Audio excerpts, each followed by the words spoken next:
Hi folks, and in today's video I'm going to be showing you how to get flavour into your bread. Now lots of people come down the bakery shop and they always says, how do we make a loaf like yours at home? Hey, it's a skill. I'm trying to learn you guys how to bake like a professional. I know it's going to be difficult, but we have to start somewhere. This is really a good video for you folks to know, because this is the sort of thing you need to know, how to get that, what we call flavour, into your bread. Because once you've got your ingredients together, it's just making a loaf of bread. And that's it. And it always tastes the same. It just tastes not the same as it does from a baker's shop. So in this video, I'm going to be doing two little recipes. Both of them you can follow. And at the end of the video, then we'll go into a bit more detail. So we'll get straight on to the beginning. It's all very straightforward. And don't forget to check out the description, because down in the description you'll find the recipes which we're going to be using in this video. And also there'll be other things down there as well. And if you like this type of content, please subscribe and please share. So let's get straight on with the recipe. So today this is a straightforward white recipe. So we'll get straight down to what we've got here. So we've got 907 grams of baker's white flour, that's strong stuff. In there we've got 28 grams of white shortening. We've got 28 grams of fresh baker's yeast. Now if you check the description, I'll let you know what it is in dried yeast if you want to use dried yeast. We got 9 grams of sugar, 9 grams of bread improver. Now you don't have to use this, that's an option for you, but I will be. And 18 grams of salt. And in the bowl here, we got 560 millilitres of water. So I bet you're wondering what we're going to be doing next then. So I'm going to take this out of here. So what we want, so in this bowl now, so this is going to make what we call a starter. And this is going to be your flavour. In this bowl, I want to put 125 millilitres of water. There you go. So in this bowl also, out of the flour we've got, we want to take 125 grams of that white flour and pop that in there. It doesn't have to be that accurate. It's a bit right. So that's our yeast for the full recipe. So we want to take 14 grams out of that. That's it. Now that'll be ready for the next part of the dough. And all we need to do then is just mix this all around. If you've made sourdough before, you'll probably realise what I'm doing here. So we're going to mix all these ingredients so it's nice and smooth. Get that yeast mixed in. Now remember, we've not used the sugar in this at all. It's almost like a sourdough mix, this is. And remember, we've popped yeast into that. So what we're going to be doing with this now, we're going to cover it over and we're going to put it in a fridge and leave it overnight and then come back to it tomorrow. Then that'll be nicely bubbled up, and basically speaking, we are putting the flavour into this. And if you can see what we're going to be doing then, this will all be mixed together and that's our extra flavour we're putting in. So that's the first part. So what we're going to do is, we'll come back tomorrow and we'll finish the dough off. And it'd be interesting to see how much flavour we actually put into the loaf. I've been doing this for years. I mean, I think I've been doing this for the best part of 45 years. Same type of thing, whether it's this way or with another way, it's always been the same. We've always added something into the dough to give it that little bit of extra flavour. Right, I'll see you back shortly. So this is 24 hours later. You can see our starter is nicely puffed up. So into that, all we need to do is add our water. Just stir that around a little bit. That's it. You can tell it's good stuff because it's floating on the top of the water. There you go. Now with your flour, just add all your other ingredients in. So we'll get these straight into the mixer. Now, I just mentioned about the yeast. Now, this is half the yeast left. Now, because you've got a starter, if you want to cut back that yeast, you can. Or in some cases, you don't need it at all. You can just rely on this. Now, it will take a lot longer if you do that, but it will increase the flavour by cutting out this yeast and just using the starter. And we're talking about it almost goes into like a sourdough. So if you want a stronger flavour, that's the way forward. Other than that, speed it up a little bit by using normal yeast, and it cuts down that strongness. What I call is, you can get a stronger flavour using just the starter, but by using the yeast, it sort of cuts down the flavour, so it keeps it just that, like what I call a nice flavour. If you want a more soury dough one, then keep going with this, but it will take a lot longer. Right, we'll get it all into the machine bowl. So we'll add in our flour first and our ingredients. So just stir this round first of all. Add in our yeast and just add in all our liquid and our starter. So I'm going to start this mixing on first speed for 1 minute. That's if you've got a 3-speed machine. This is a single speed one I've got.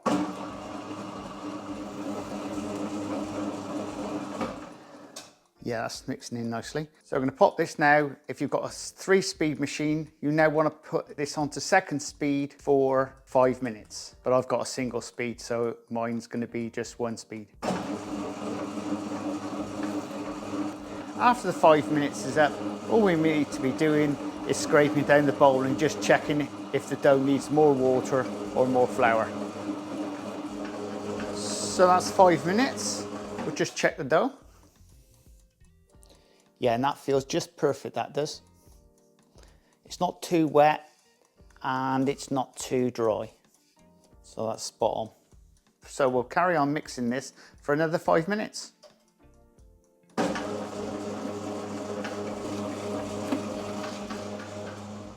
Our dough's nearly ready.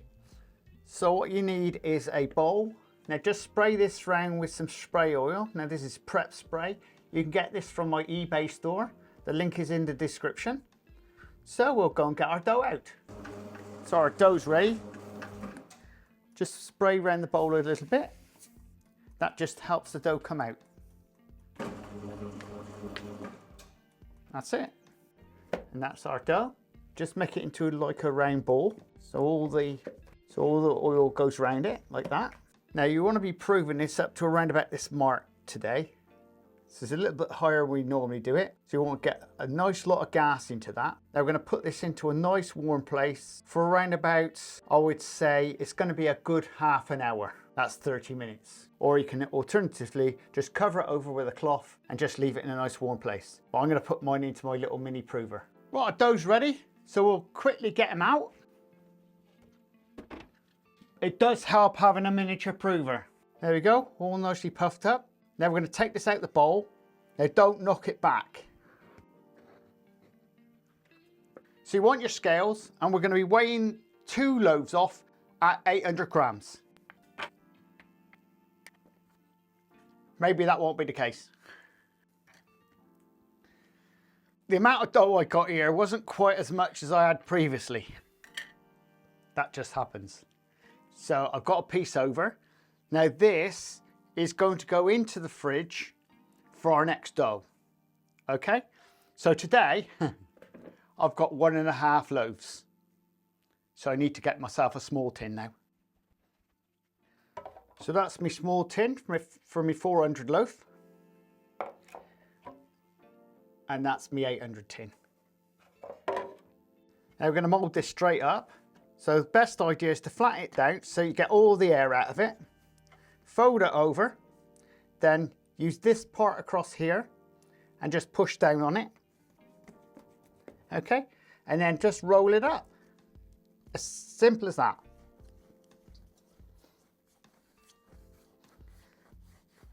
Nice and smooth. The same similar thing to the small loaf. Let's get it out, pull it out a bit, knock the air out, fold them over, push them down, and then roll them up. Like that. Seams on the bottom, and that goes in the bottom of the tin.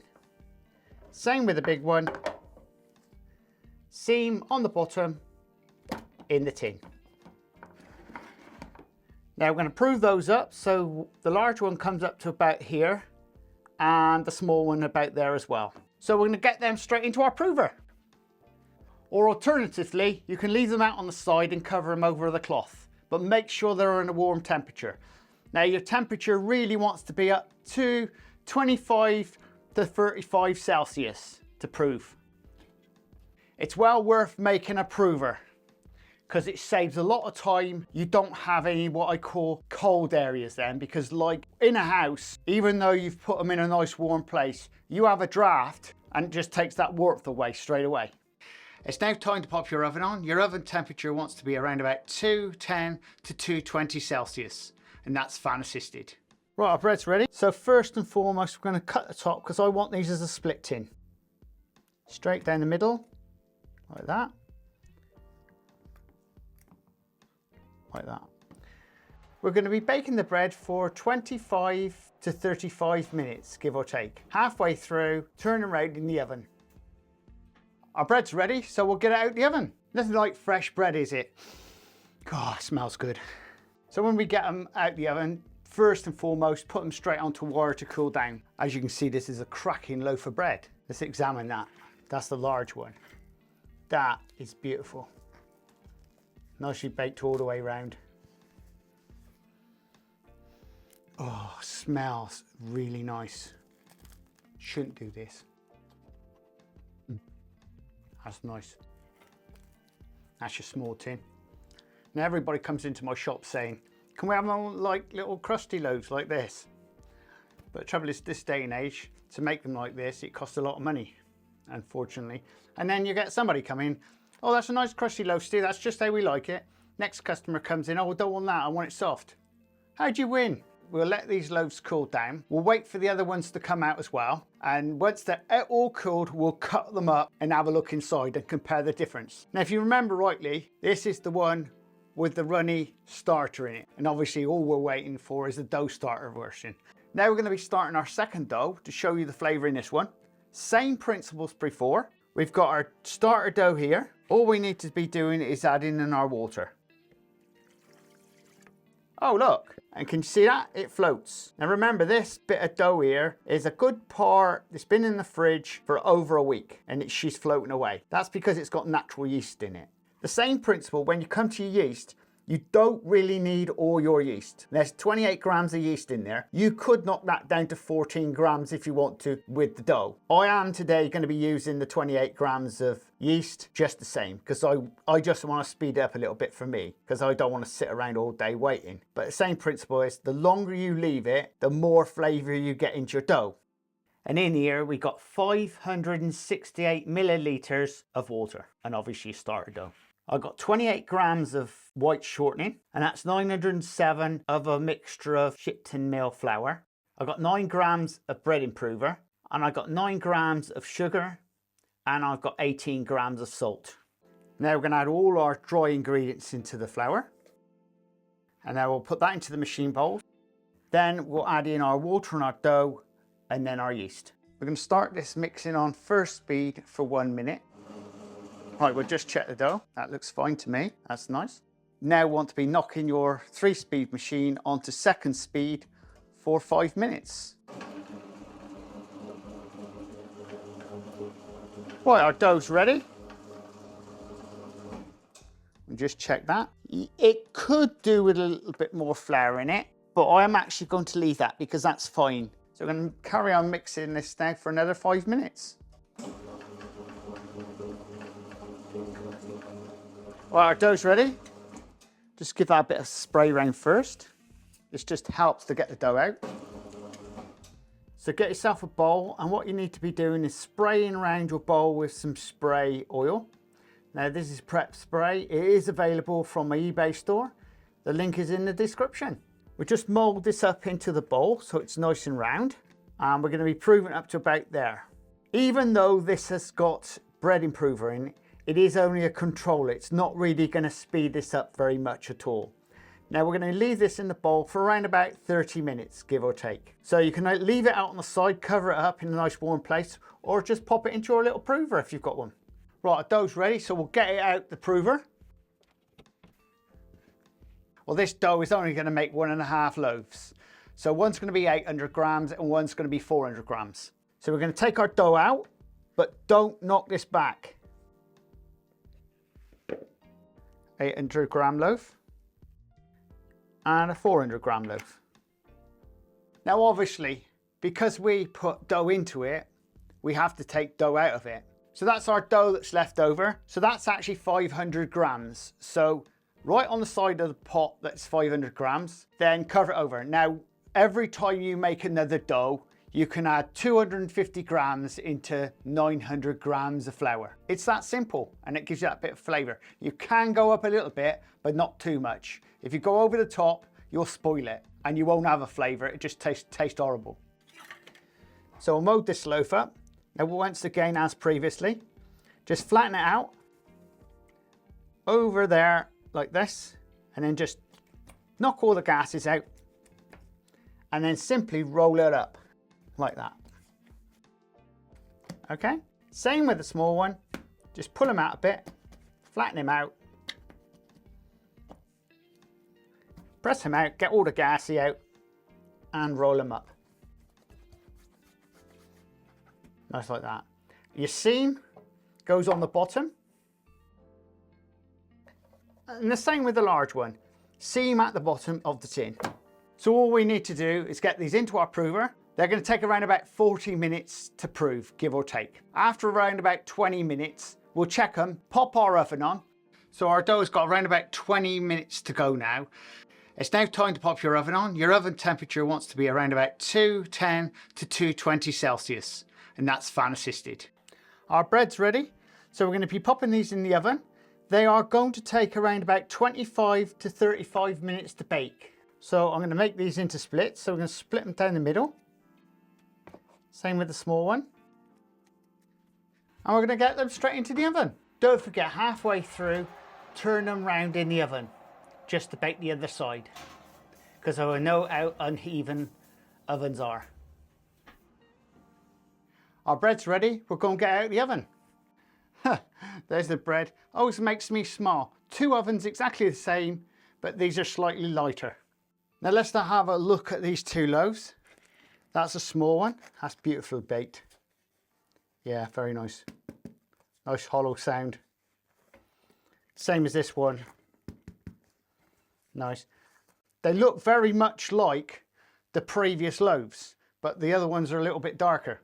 Hey, two ovens, exactly set on the same amount of time, baked for exactly the same time. So you see what I'm saying about the temperatures. They can be all over the place in your house as well as mine. We'll come back in a couple of hours, we'll let all the bread cool down, we'll cut them open and have a look inside. See what's the differences between the liquid starter and the dough starter. And also, is there any flavour difference? Straight away, that smells really good. So there we go folks, we've got to the end. Now the important thing now is to see what difference these two different doughs make. So we first started off with the starter. Well, they're both starters, but this was your sort of runny starter. And then we ended up with the dough starter. Out of those two loaves, it's very, very hard to tell the difference really in the loaves at all, apart from the way they've been baked in two different ovens. So let's cut them both open and have a look inside and see what I think. Because it's quite interesting, because obviously another version of this, you can do it with the sourdough starter. 250 grams of a starter is just enough. So we'll start with this one first. This is the one with the initial starter in. This is the first dough we did. So let's crack open and have a look into that one. Oh, you should smell this. It's absolutely lush. So that's what the first one looks like. That does look nice. That's a nice inside, nicely baked. Oh, smells absolutely lush.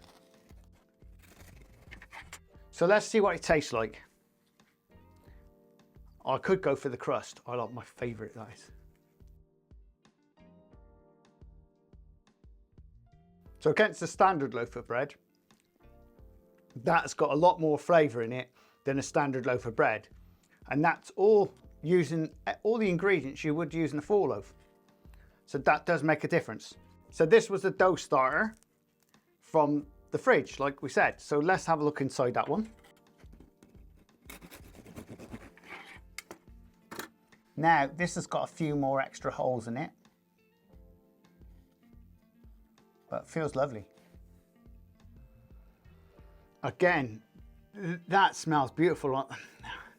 I mean, smelling the difference between the two of them. I don't know. They do smell good. They are really good, the flavour in those. Let's take a slice off and try the taste.